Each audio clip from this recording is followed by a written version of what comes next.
jungle.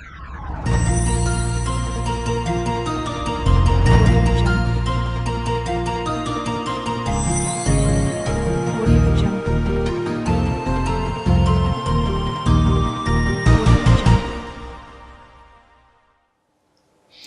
درود بر شما شاهین عزیز.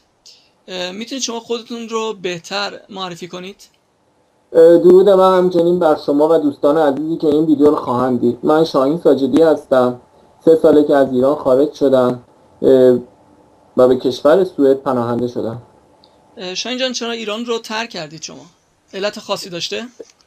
من به دلیل اینکه امنیت جانی و اجتماعی و از نظر دولت ایران تحت تعقیب میشه گفت قرار گرفته بودم، چون من دانشگاه هنر درس میخوندم و به دلیل فعالیت‌های سیاسی که انجام داده بودم، یعنی از طریق فعالیت‌های هنری که انجام داده بودم که طبع و بوی سیاسی داشت و ضد قوانین اسلامی بود، یعنی نقض که یه جورایی نشان دهنده بود که قوانین اسلامی ضد انسانیته و به همین دلیل باعث شد اخراج و تحت تعقیب قرار گرفتن عوامل جمهوری اسلامی کرد. گفته بودید که شما هنر میخوندید، درسته؟ بله. آیا در واقع اون کارهایی که انجام دادید کار هنری بوده، کار نقاشی بوده؟ من هم یه سری کارهای نقاشی بودش، هم کارهای یه سری پوستر بودش من انجام داده بودم. طراحی پوستر بودش که میشه گفت که برای همین قانون مساوات نبودن قانون زن و مرد از نظر اجتماعی و نظر انسان. اوکی. شاهین جان، شما با هم دیگه صحبت که کرده بودیم، شما گفته بودید که مسیحی شدید. آیا میتونید بگید که چرا مسیحیت رو انتخاب کردید و چرا مسیحی شدید؟ البته من به شما بگم، من 3 سال پیش در ایران میشه گفت آغازگر حرکتی بود درون من که ایمان آوردم اول و شروع کردم که تحقیق کردم که مسیح کیه، مسیح چی میگه و کم کم علاقه‌مند شدم. انقدر علاقه‌مند شدم و شروع کردم انجیل رو با سختی پیدا کردن. یه انجیل از یکی از دوستانم گرفته بودم و شروع کردم به انجیل خوندم. علاقه‌مند شدم، بسیار زیبا بود کلام واسه من، اما زیاد درک خاصی نداشتم چون کسی نبود که واسه من شرح بده، یعنی واسه من بیشتر بفهمونه، چون واسم سخت بود، چون یه نوع ایمان بودم که میشه گفت که تازه قدم اولو گذاشته بودم، با اینکه هنوز اون قصه تعمید نگرفته بودم یا اون نجات رو هنوز دریافت نکرده بودم، نجات کاملو. و بعد از اینکه من نجات کامل رو دریافت کردم و عیسی مسیح وارد قلب من شد و اون آرامشی که از مسیح گرفتم و اون آزادی که از بند زنجیرهایی که در من گرفته بود، این زنجیرهایی به نام که از همه چی گناه، زنجیرهایی به نام گناه منو گرفته بود، آزاد شدم و خداوند منو آزاد کرد. خداوند عشقشو به من نشون داد، محبتشو به من نشون داد و برکتشو به من نشون داد. خدا رو شکر. شاهین جان، شما در واقع از یک مذهب دیگه‌ای به این واقعیت اومدید. شما میدونید ما مسیحی‌ها مسیحیت رو یک مذهب نمیدونیم، یک واقعیت هست. شما در واقع از اسلام خارج شدید. میدونید که حکم کسی که از اسلام خارج میشه در واقع مرتد محسوب میشه و مرتد هم حکمش اعدام هست.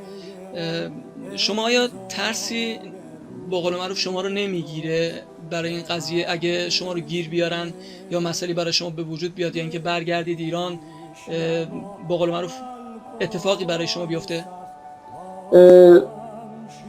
میتونم بگم که توی مسیح همیشه تو احساس پیروزی میکنی و احساس میکنی که خداوند همیشه با توه و هیچ ترسی در وجودت نیست، چون هیچ تاریکی در وجودت نیست اگر که ایمان به مسیح داشته باشی و قلبتو وقتی بدی به عیسی مسیح و هر چیز دیگر به اون بسپاری، خودش با توه، همیشه تو رو نگه میداره در دستاش و تو رو نجات میده. و همونطور که مسیح پیروز شد بر صلیب، برخاست، همون شاید اینها جون منو بگیرن یا خطری تهدید منو بکنه یا حتی به مرگ محکوم بشم، ولی من زندگی ابدی دارم در مسیح. زندگی من در روحه، زندگی که همیشگیه، نه زندگی که انسانیه و پایان پذیره. خدا رو شکر شاهین جان برای این روحیه‌ای که شما دارید. شاهین جان اگر امروز شما برگردید ایران، مثلا اگه به شما بگن آقا 1 ماه شما اجازه دارید وارد ایران بشید، این 1 ماه رو میخواید چه کار کنید؟ سعی میکنم هر ثانیه و هر دقیقه‌ش استفاده کنم برای اینکه اون هدیه‌ای که خداوند گرفتم، هدیه عشق، محبت، آزادی و هر چیزی که دیگه که از خداوند، از عیسی مسیح گرفتم، اونو تقدیم رایگان به تمام دوستانم، به تمام عزیزانم که در ایرانن، تمام برادران، خواهران، تمام هر کسی رو که میشناسم و هر کسی غریبه‌ای که میاد پیش من، با آغوش باز و رایگان اون هدیه رو و اون کلام رو به اونها تقدیم کنم. چون من رایگان گرفتم از عیسی مسیح، خیلی چیزها در زندگی گرفتم، این زندگی منو عوض کرد، زندگی تازه‌ای به من داد. خدا شکر. شاهین جان با توجه به اینکه شما کار هنری هم اینجا انجام دادید، یعنی توی سوئد یک سری چی میگن کاریکاتور بوده یا یه سری عکسایی رو کشیدید که نقاشیایی رو انجام دادید که در واقع مخالف جمهوری اسلامی بوده و یکی از اونها فکر میکنم عکس آقای خامنه‌ای بوده یا چیزای دیگه هم بود. و با توجه به اینکه شما در کلیسای سوئدی یک سری خدماتی رو هم انجام دادید، این اگر شما فکر کنید با توجه به این دو قضیه‌ای که وجود داره، اگه شما برگردید ایران چه مشکلی برای شما پیش میاد؟ چه احساس میکنید؟ طبعا خیلی روشنه که تمام کسایی که بخوان خدمتی کنن، یعنی آگاهی بدن به افرادی که در ایرانن و همینطور افرادی که تو ایران آغازگری آگاهی به مردمان و به خصوص که مسیح باشه، که نام مسیح باشه، چون نام حقیقت و روشناییه، نامیه که باز کننده هر دری برای آگاهی انسانه و رشد و فکر، اندیشه، آزادی و رهایی از هر چیز دیگه‌ای و تسلیم نشدن در برابر شیطانه.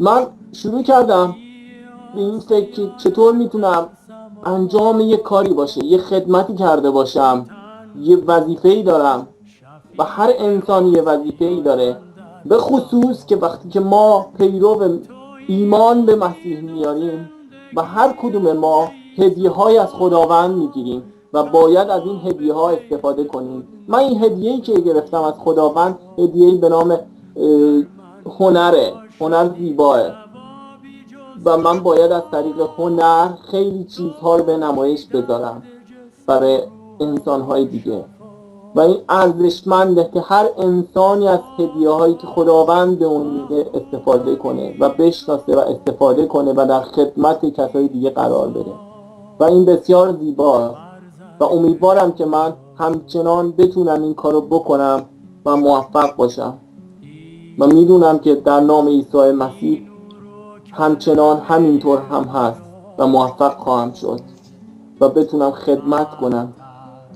خدا رو شکر. مطمئنا همینطوره. شما جوان هستید و میتونید قدم‌های بزرگتری رو هم بردارید با توجه به اینکه امیدوارم هستید. این خیلی خوبه. شاهین جان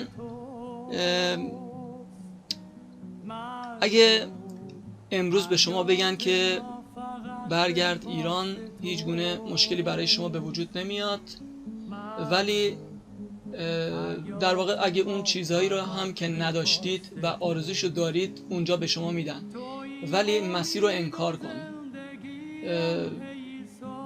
جواب شما چیه؟ نه من، نه هر کسی دیگه که به مسیح ایمان میاره نمیتونه انکار بکنه این چیز رو. مانند اینه که یه چراغی رو تو روشن کنی و بخوای اونو قایم بکنی به جای دیگه و نخوای کسی دیگه از اون بهره مند بشه و این واقعا خیلی خیلی بده.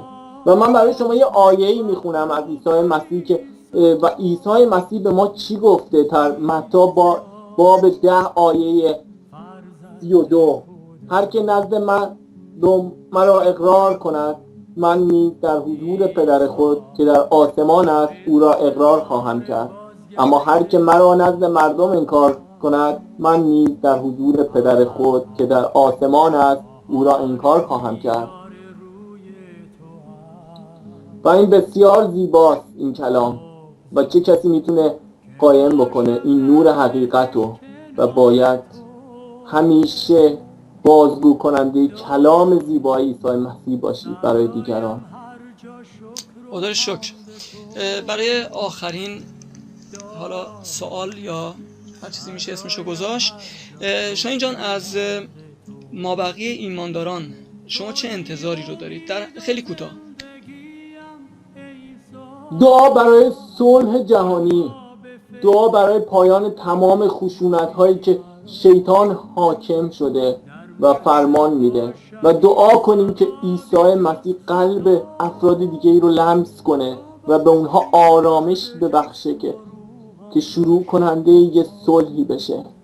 شاید مهربانی و عشق برگرده و انسانیت زیبا بشه و زمانی که عیسی مسیح باز برگرده به سوی ما و ما باید دعا کنیم برای همدیگه، خدمت کنیم و با اتحاد زندگی کنیم و با همدلی و با عشق. خدا شکر. شاهین جان، حالا پیغام شما برای کسانی که کلام خدا رو نشنیدن برای اونها چیست؟ فقط میتونم دعا بکنم. من سعی میکنم کسایی که هنوز کلامو نشنیدن، خود من شخصا از طریق اینترنت، از طریق فیسبوک شخصی خود من، به هر صورتی کلامو میخوام برسونم و امیدوارم اونها دریافت کنن و هر کسی میتونه کلامو دریافت کنه به راحتی. فقط باید بشنوه صدای قلبشو چی میگه. صدای قلبتو بشنو. عیسی مسیح در میزنه، همیشه در قلبتو میزنه. اگر کمی گوش کنی. خدا رو شکر. برای کلام خدا میگه که هرگاه در واقع کلام خدا در مکاشفه 3:20 میگه اینک بر در ایستاده میکوبم، اگر کسی آواز مرا بشنود و در را باز کند. کافیه که در رو شخص باز کنه، در قلبش رو باز کنه، مطمئنا عیسی مسیح وارد میشه و بهترین ها رو به اون شخص میده. خب شاهین جان، خیلی ممنون به خاطر فرصتی رو که شما دادید. مرسی برای این وقت.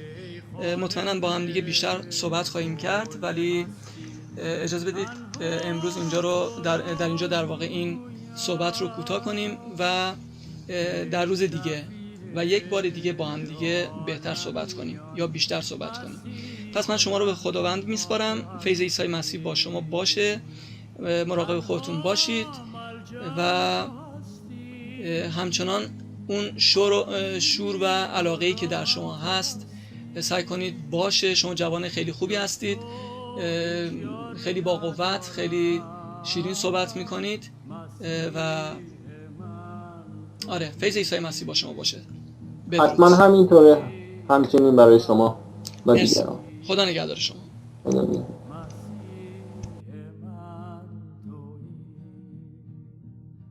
مسیح